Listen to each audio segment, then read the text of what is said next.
Otep à tous, bien-aimés frères et sœurs.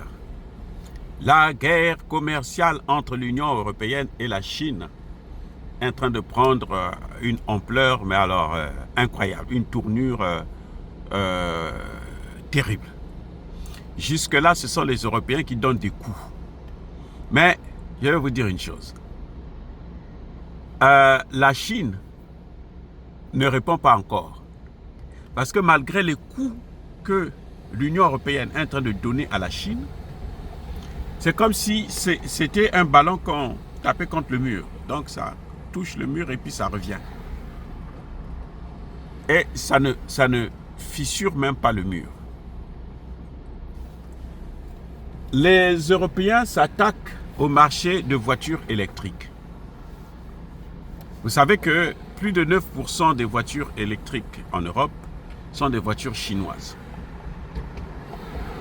Aujourd'hui, dans le monde, là, la Chine a vendu déjà en 2023, a vendu plus de voitures électriques que, comment vous appelez ça là, les États-Unis. Et donc, les États-Unis qui, je vous ai déjà dit que leur véritable ennemi c'est la Chine, ont décidé donc de faire pression sur les Européens afin que les Européens puissent rentrer dans cette guerre aussi. Donc, les Européens sont rentrés dans la guerre. Vous savez ce que les Européens ont fait? Ils ont augmenté les taxes des voitures chinoises. On est passé de 10% à 50%. Des taxes. 50%. Mais ce qu'ils avaient oublié, c'est que malgré cette augmentation des taxes, je vous ai déjà expliqué ça une fois, c'est que dans la production même des voitures électriques en Chine, ils arrivent à absorber cette taxe-là et vendre la même voiture au même prix. Et cette voiture, elle est moins chère par rapport à la voiture européenne. Parce que les Européens qui veulent se lancer dans les voitures électriques, d'abord, ils n'ont pas la matière première.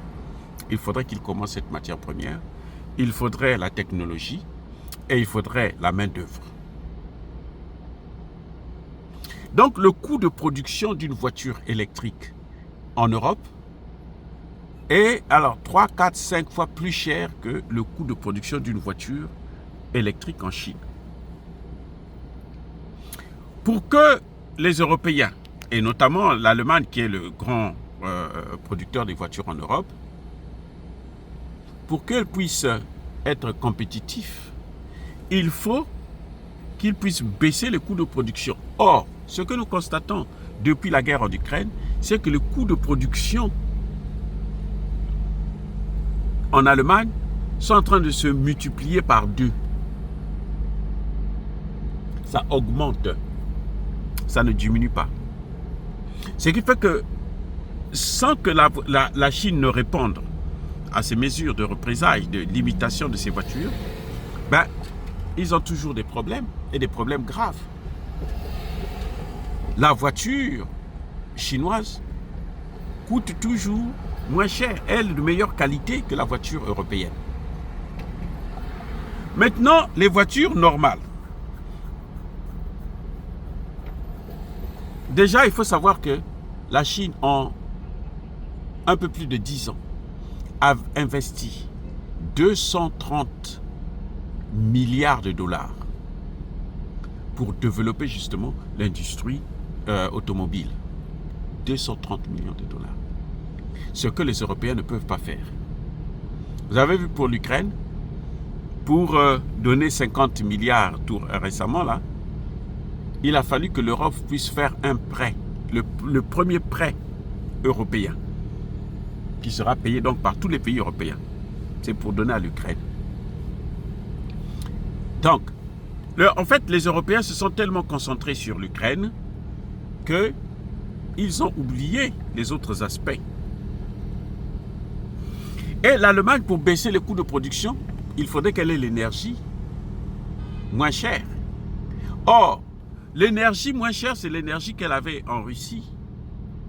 Jusque-là, l'Allemagne continue à consommer 20% de son énergie de la Russie. Et en ce moment, elle envisage de sortir complètement, de rompre définitivement les relations avec la Russie en ce qui concerne l'énergie. Et donc, elle va acheter l'énergie américaine.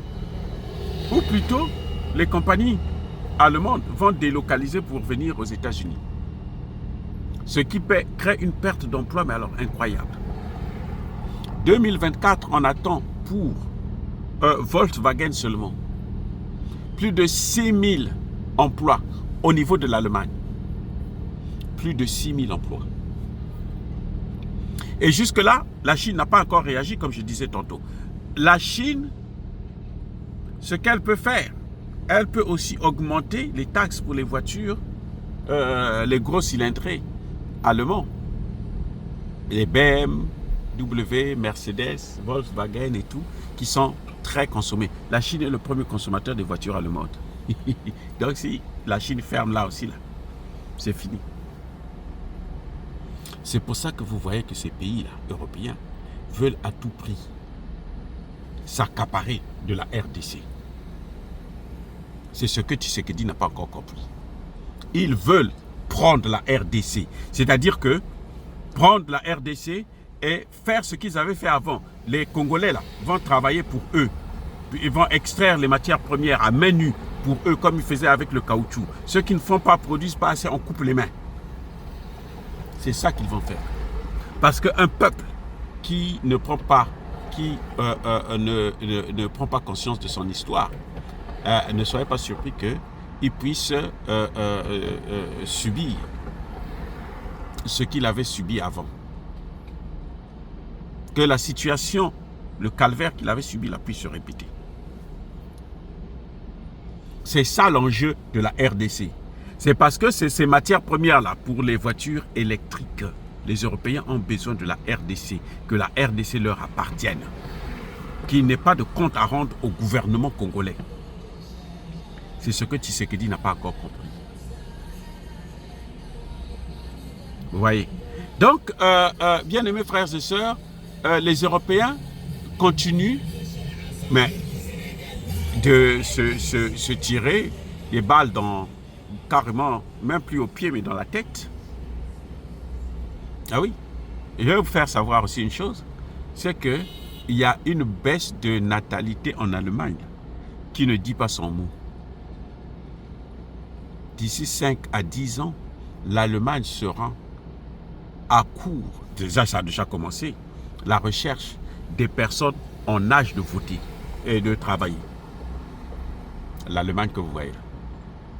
Au moment où nous parlons, il y a plus des retraités que des travailleurs. C'est le même problème que vous avez en France. Et ça, entre autres, c'est dû à cause du taux de la baisse du taux de natalité et l'augmentation du taux de mortalité des enfants. Comme je disais, je le répète encore, la Chine n'a pas encore répondu. Mais lorsque la Chine va répondre, qu'est-ce que vous croyez que ça va donner quoi? Et ça va être la catastrophe en Europe. Ça va être la catastrophe. Oh, bien-aimés frères et sœurs, soyez bénis. Abondamment bénis par le Dieu de Kémite et par nos ancêtres angélisés, mais que tous ceux qui persécutent le continent africain le pillent et le déstabilisent, qu'ils soient noirs, blancs, chinois, arabes, juifs, indiens, qui qu'ils soient punis, maudits, foudroyés, neutralisés, écrasés, effacés par le Dieu de Kémite et par nos ancêtres angélisés. Vive l'Afrique éternelle. J'ai dit et j'assume.